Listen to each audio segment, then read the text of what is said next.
ရှမ်းပြည်နယ်ရှေ့ပိုင်းမားရောက်မြို့နယ်ပြန်ကြားရေးနဲ့ပြည်သူ့ဆက်ဆံရေးဦးစီးဌာနမှဝန်ထမ်းများသည်ယနေ့နနက်ပိုင်းက2026ခုနှစ်အပြည်ပြည်ဆိုင်ရာမူရစ်ဆေးဝါးလွှဲတော်မှုနှင့်တရားမဝင်ရောင်းဝယ်မှုတပ်ဖြတ်ရေးနှင့်အထင်အမှန်တည်င်းစကားလက်ကမ်းစာဆောင်များကိုအခြေခံပညာကျောင်းများမှဖြန့်ဝေခဲ့ပါတယ်။ဦးစွာမြို့နယ်ပြန်ကြားရေးနှင့်ပြည်သူ့ဆက်ဆံရေးဦးစီးဌာနဦးစီမူဦးဆိုင်အောင်စော်လင်းဒုတိယဦးစီမူဒေါ်နန်းပန်နဲ့ဝန်ထမ်းများကမွေးရစေဝါအန်တရဆိုင်ရာ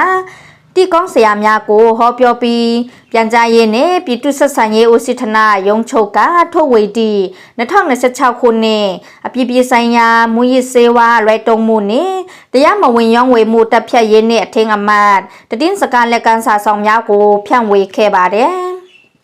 အဆိုပါလက်ကမ်းစာဆောင်မှာမွေးရစေဝါဆိုဒီမှာမွေးရစေဝါအုပ်စု9မျိုးကျောင်းသားလူငယ်များတရှိလိုက်နာတင်ဒီအချက်များ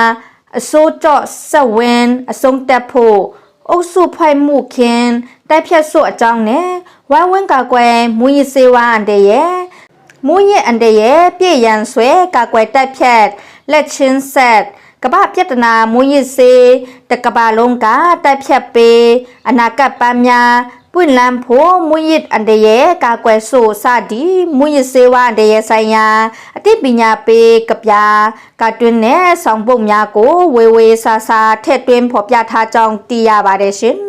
ဒီတည်င်းကိုနံပါတ်မှာပေးပို့ထားပါတယ်ရှင်